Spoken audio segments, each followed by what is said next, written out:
Hi, welcome to the Experience Economy. Tony Selzer here with Seamless. I have a very exciting guest today. I'm so excited that I've got one of my favorite people, a sister in innovation, a crazy serial entrepreneur, Sunny Lou Williams with TechServ. Sunny, we've been talking about literally for 45 minutes about all the projects we've got going on. But one of the things that really feel like we've centered to is how the blend is changing the way we work. It's changing the way we collaborate. It's changing the way we communicate. It's changing our expectations of what we need in a job. The blend, and what I mean by the blend is that we're not working elbow to elbow, water cooler to water cooler. We're not. Very few companies are being forced to go into the office 5 days a week these days.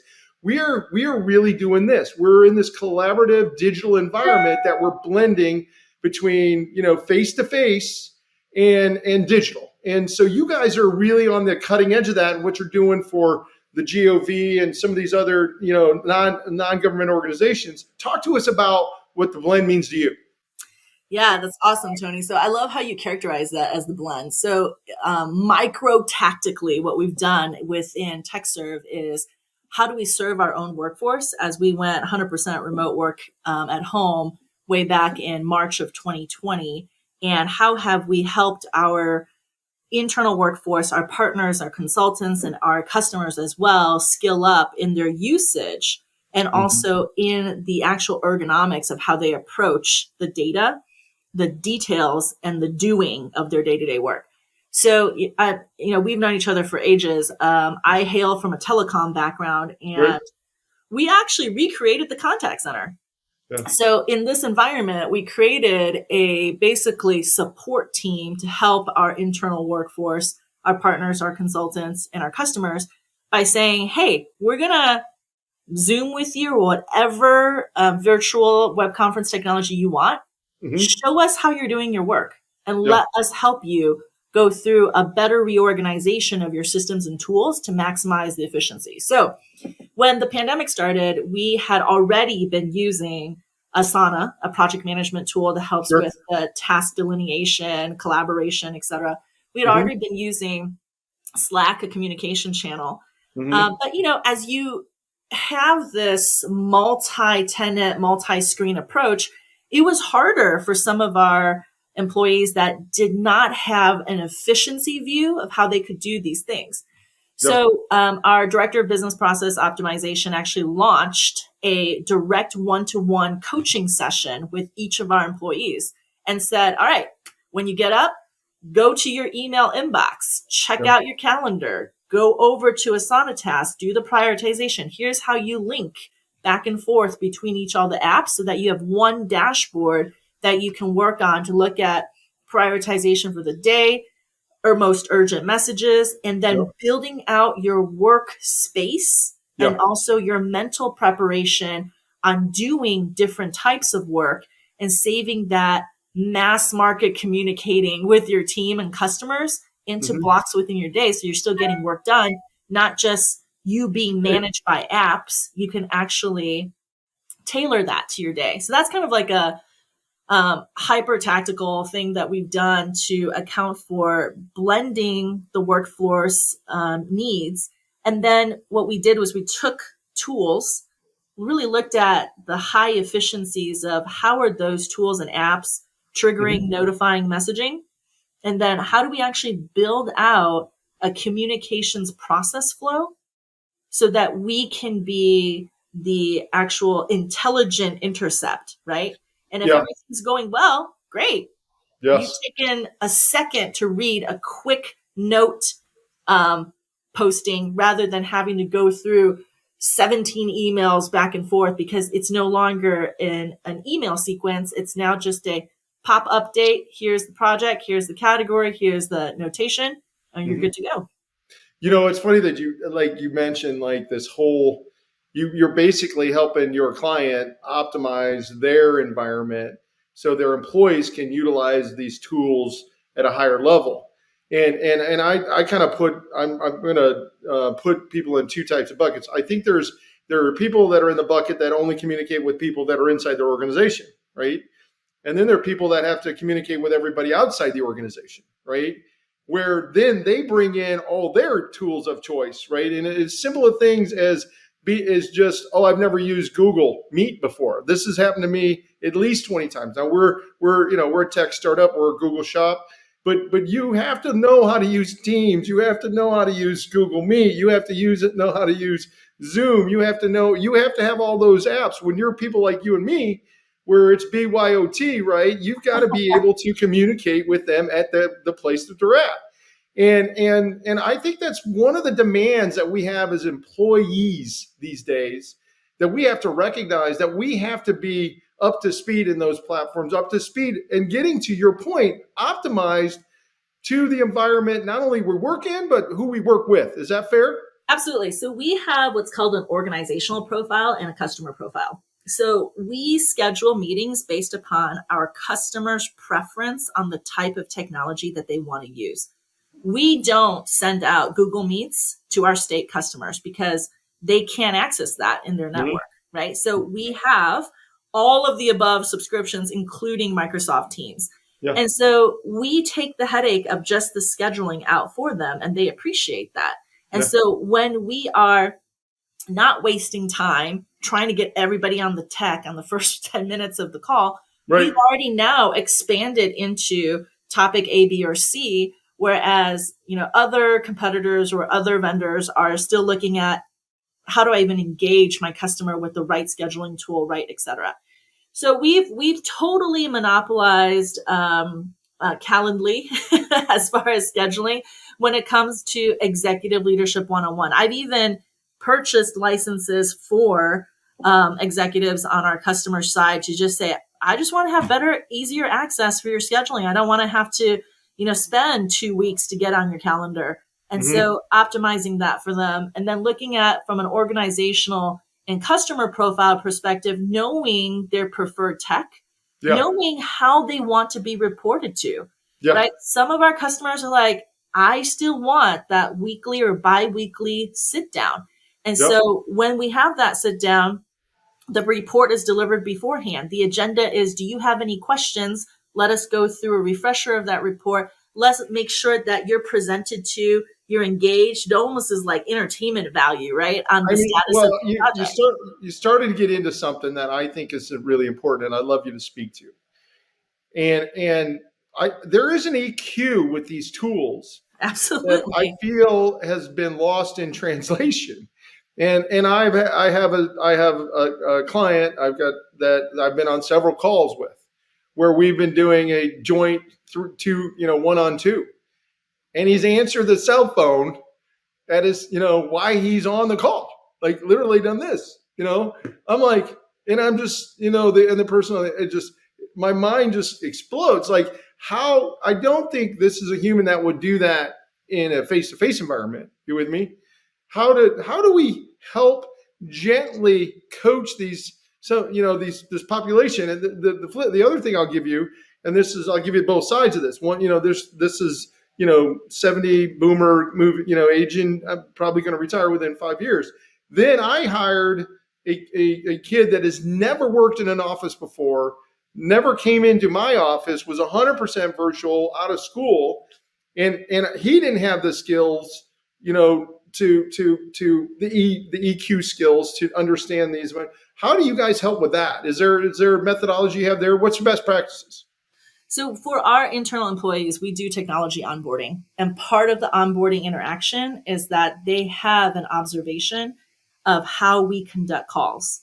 So no one is ever allowed to facilitate directly until they have already participated in at least 7 to 8 calls with myself, with senior team members, so that they understand the culture, which is you start the call, you launch the call 5 minutes before the call is there. You have the screen share set up and open. You have your documents ready. You have your screen cleaned, and you do the introductions of everybody on every call to say, here's who's here. You make a notation that if somebody had to call in by phone, that you're master narrating everything that's occurring on the call to support and benefit that person on the call.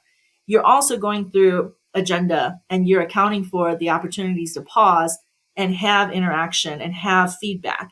So that facilitation training in our field is comes with the hires, Yeah. because in our field of public health, that's called motivational interviewing. And all Yeah. of our hires have that as part of their training. In our higher ed practice, that doesn't come with the workforce, right? So Right. we actually have to go through call facilitation training. This is something that employers have to do. You don't just say, oh, it's obvious that my workforce is going to show up understanding how to utilize these tools, because it's not. They don't know how it's integrated into your culture. For the gentleman that you mentioned about picking up the phone while you're having this interaction, I look at it as two things. Either it's the lack of nascent like fluidity of being able to mute and go off video and pick up the phone, or just hey Tony, you got it covered. I'm gonna go do my thing, right? I didn't even scratch the surface of my stories with him. Oh boy. But I literally drove 5 hours to present a new go-to-market brand and look and feel, only to do it to the meeting for the entire office, only to have everybody be virtual. I've had so many of those interactions, and I think you just go with it, because to me, your virtual production is actually a higher level of presentation and facilitation skills Uh-huh. than even in person, because you are having to facilitate, manage the technology, and also ensure that the comprehension wraparound for your virtual attendees is there. And so you really, So are you saying it? You're saying it's harder, right? Would you agree? it Is is that what harder. you're saying? Absolutely. It's Oh, 100% harder, yeah. because and so there's some etiquette that you can set forth Yeah. in your expectations of meetings, which is everybody has their video camera on. Yeah. Everybody is unmuted until they have Well, the it's ask funny. to. We've had a partner meeting, and I requested everybody keep their camera on, right? And I just wanted to see whether or not your face was betraying what you say we're saying. You know what I mean? I mean that's and this is I've done a lot of public speaking in my life, and somebody used to make money doing that. That's that visceral understanding of seeing how people are reacting to what you're saying. You Yes. need, and I've been on calls where I think people think that was a good call, and it was like I could hear it in the vibration of their voice that it wasn't a good call, right? So there's a gap widening here of those soft skills are becoming more and more important and harder to deliver, to your point. So the fact that you're kind of moving, you and I come from, me from MSP and you from the telecom space, but we were both essentially help desk is everything, but help Yes, desk absolutely. it means a whole new thing these days, right? It is like, and consequently, a lot of the people that are good that are being hired to do help desk do not have any of these skills, right? Are the opposite of the skills they usually have. And so it's just becoming, soft skills are becoming more and more important in this tech world. And it's changing the experience, kind of pulling it back for the workforce. And when you're 15 to 25% shortage in what you need bodies in roles, these are things we've got to consider as employers. And then the skills in what you guys help clients do are so important. It's becoming either an unfair advantage or gap that's got to be served. Is that fair? Yeah. So I want to kind of summarize this to be, this is the culture and the modalities of our organization, is that customer service is an integrated function, just as technology. If your tech fails, your customer service will not. So you have to have a workforce that is onboarded with understanding what the mission, vision, values of your organizations is, and then how that mission, vision, and value, that whole package, how that actually supports your customers. And everything else is a pathway towards a common goal.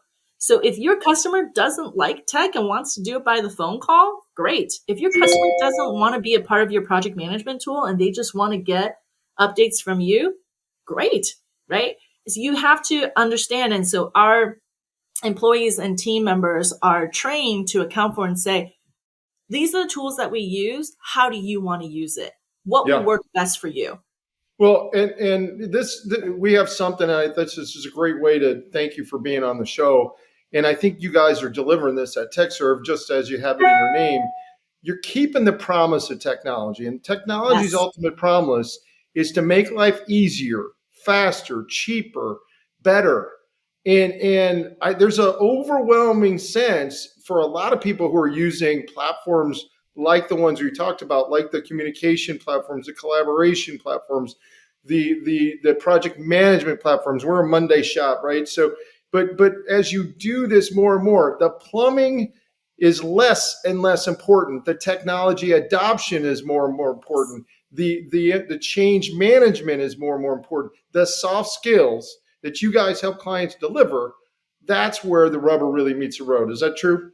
Absolutely. So we characterize ourselves with customers that have been with us for some time to utilize what I hope will be common lexicon in future years, which is our real work is transformation change agency. We support how your organization delivers the service and your customer's experience. So our customer's customer experience in a better, more innovative, and more efficient way. And at the end of the day, who are we serving? In public health, we're serving patients, we're serving community members, we're serving everyone, right?